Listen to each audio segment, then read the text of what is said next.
Қайырлы күн менің каналдарымдың көрермендері және тіркелушілерім.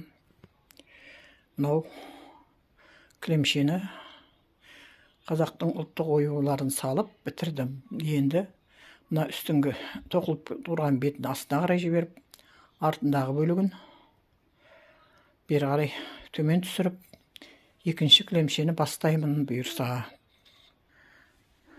Үлкен столдардың аяғына жүгіріп алған жіптерім мына әуелдегі мына жаққа бүйтіп мынадай орақ қойған. Жинақтап, енді осыны босатып, мына тоқылған бетін астына қарай жіберіп, келесі кілемшені бастаймын бұйырса, Құдай қаласа. Алла денсаулық берсе, аман жол тұрсақ, келесі кілемді де тағы түсіріп көрсетемін. Мынау енді сол станогымның толықтай түрі. Жасалынған, қолдан жасалған.